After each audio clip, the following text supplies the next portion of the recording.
Baik, selamat pagi anak-anak. Kita bertemu kembali di pembelajaran pagi ini. Hari ini kita akan belajar bahasa Indonesia. Kita mulai dengan tema 1, indahnya kebersamaan. Sedangkan subtema 1 adalah keberagaman budaya bangsaku.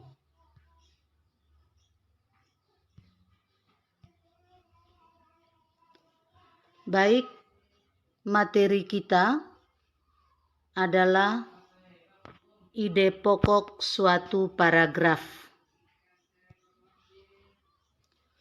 Tujuan yang harus kita capai pada pembelajaran pagi ini, ya Ibu ulangi, tujuan yang harus kita capai pada pembelajaran pagi ini adalah mengidentifikasi gagasan pokok dengan gagasan pendukung di setiap paragraf dari teks tersebut.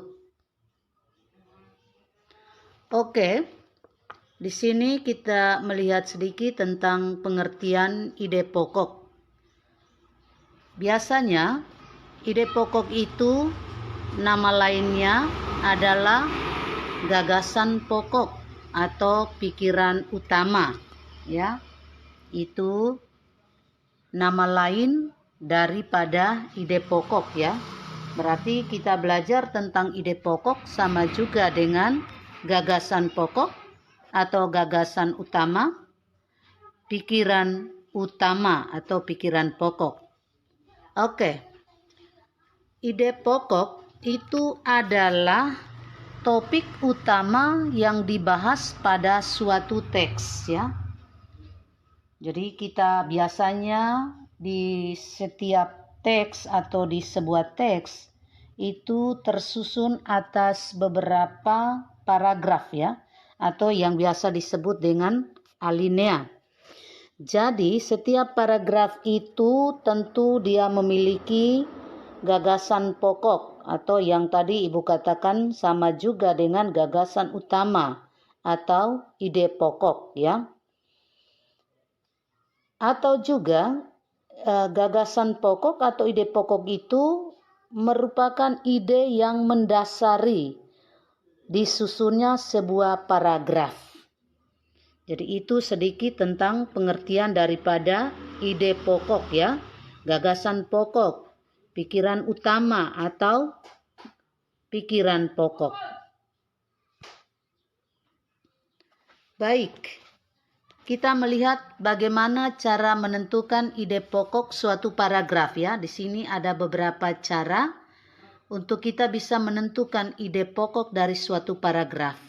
Yang pertama itu, bacalah teks dengan cermat.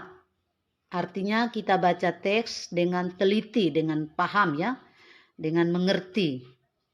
Kemudian yang kedua, pada teks itu kita disarankan untuk lebih cermat, lebih teliti. Kita mulai melihat dari kalimat yang pertama hingga kalimat yang terakhir pada setiap paragraf itu harus lebih cermat, lebih teliti supaya kita paham dengan baik. Kemudian langkah yang ketiga, kita temukan kalimat utama dalam suatu paragraf. Kita akan temukan kalimat utama dalam suatu paragraf. Biasanya kalimat utama itu terdapat di awal atau di akhir paragraf, ya. Jadi kalimat hanya terdapat di awal atau di akhir paragraf. Itu yang disebut dengan kalimat utama. Baru kita bisa menentukan ide pokok. Itu beberapa cara atau beberapa langkah untuk kita bisa menentukan ide pokok dari suatu paragraf. Ibu kasih satu contoh, ya, untuk menentukan ide pokok di sini. Satu contoh paragraf, ya. Ibu baca atau kita sama-sama baca di sini paragrafnya yang terdiri dari beberapa kalimat, ya. Otot disebut alat gerak aktif karena otot memiliki satu senyawa kimia yang membuatnya dapat bergerak. Lalu ini kalimat yang pertama ya. Kalimat yang kedua, pada saat otot yang menempel pada tulang bergerak, otot tersebut akan membuat tulang bergerak. Ini satu contoh paragraf kecil yang terdiri dari 2 kalimat. Dari paragraf ini akan kita mengerti bagaimana untuk kita bisa menentukan kalimat utama. Jadi sangat jelas di sini. Kalimat utama tadi kita sudah tahu bahwa kalimat yang hanya terdapat di awal dan di akhir paragraf. Sehingga pada contoh paragraf ini sangat jelas kalimat utamanya adalah otot disebut alat gerak aktif karena otot memiliki satu senyawa kimia yang membuatnya dapat bergerak. Sedangkan ide pokok di sini karena kita paham bahwa ide pokok itu adalah satu topik permasalahan yang dibahas pada satu paragraf. Sehingga ide pokok di sini adalah otot merupakan alat gerak aktif.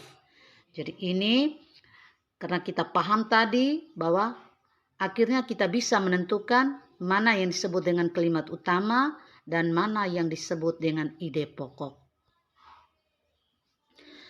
Oke, di sini akan sangat jelas nanti kita akan membedakan mana kalimat utama dan mana kalimat penjelas, ya. Mana yang disebut dengan kalimat utama dan mana yang disebut dengan kalimat penjelas. Kalimat utama itu kalimat yang berisi ide pokok dan menjadi dasar untuk mengembangkan sebuah paragraf ya. Itu yang disebut dengan kalimat utama atau bisa juga dengan gagasan pokok ya. Yang menjadi dasar pengembangan untuk sebuah paragraf. Sedangkan untuk kalimat penjelas itu adalah kalimat yang berisi informasi tambahan untuk menjelaskan lebih rinci hal-hal yang disampaikan pada kalimat utama. Nah, itu yang disebut dengan kalimat utama atau kalimat pendukung, ya, gagasan pendukung.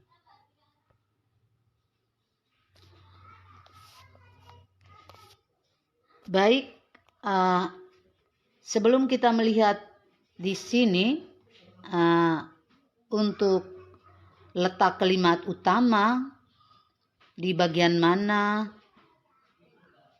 sebelumnya Ibu mau sampaikan kembali tentang kalimat utama tadi ya. Ibu tambahkan sedikit, kalimat utama tadi itu biasanya ditandai dengan kata-kata penghubung ya. Itu kalimat utama. Seperti sebagai kesimpulan atau jadi, dengan demikian, intinya, pada dasarnya. Itu kata-kata yang ditandai untuk kita bisa membedakan kalimat utama. Sedangkan untuk gagasan penjelas atau gagasan pendukung, itu biasanya ditandai dengan kata-kata yang berisikan uraian-uraian kecil, contoh-contoh, ilustrasi, atau kutipan-kutipan. Baik, kalimat utama, berbicara kalimat utama itu biasanya terdapat di awal paragraf ya. Itu kalimat utama tadi itu biasanya terdapat di awal paragraf. Tetapi tidak selalu di awal paragraf, bisa juga di tengah dan akhir paragraf. Kemudian kalimat utama yang terdapat di awal paragraf itu biasa disebut dengan deduktif ya. Paragraf deduktif. Ibu ulangi, kalimat utama yang terdapat di awal paragraf itu disebut jenis paragraf deduktif. Sedangkan kalimat utama yang terdapat di akhir paragraf itu dia tergolong ke dalam jenis paragraf induktif. Itu ada di akhir paragraf. Sedangkan kalimat utama yang berada di awal dan di akhir paragraf secara bersamaan, maka itu tergolong ke dalam jenis paragraf campuran. Oke, di sini kita coba untuk menentukan kalimat utamanya ya. satu contoh paragraf yang juga terdiri dari beberapa kalimat. Kalimat pertama itu, gurita merupakan salah satu jenis hewan tidak bertulang.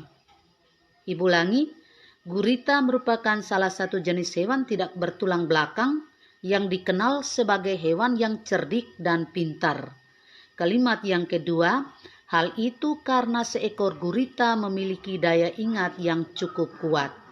Dan kalimat yang ketiga, gurita dapat memecahkan masalah yang dialaminya lebih cepat dengan cara mengingat pengalamannya ketika memecahkan masalah yang sama.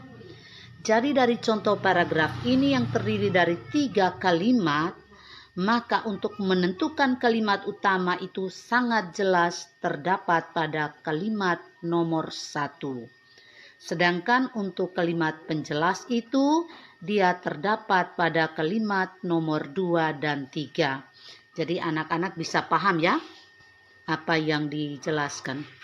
Oke. Untuk mengembangkan ide pokok menjadi sebuah teks baru, yang pertama itu ide pokok dapat dikembangkan menjadi sebuah teks baru. Dan yang kedua, teks baru itu dapat dibuat dengan wawasan yang kita miliki. Cara membuat paragraf dari ide pokok ya. Bagaimana nanti kalau kita bisa membuat paragraf dari satu ide pokok? Yang pertama, bacalah topik dari paragraf yang akan dibuat. Yang kedua, kita menentukan ide pokok dari paragraf yang akan dibuat ya sebagai topik permasalahan dalam paragraf itu. Yang ketiga, membuat kalimat utama dari ide pokok tersebut. Yang keempat, mengembangkan kalimat utama tersebut menjadi beberapa kalimat penjelas. Yang kelima, kalimat penjelas berisi informasi-informasi tambahan untuk mendukung kalimat utama. Dan yang keenam, menyusun kalimat-kalimat tersebut menjadi sebuah paragraf yang padu. Ini beberapa cara untuk bisa membuat paragraf dari ide pokok. Kira-kira bisa paham ya? Baik, dengan penjelasan tadi untuk bisa menentukan gagasan pokok dan gagasan pendukung, pasti anak-anak bisa paham ya? Oke. Untuk materi kita hari ini, kita sampai di sini dulu dan kita akan lanjut di pembelajaran selanjutnya. Selamat pagi.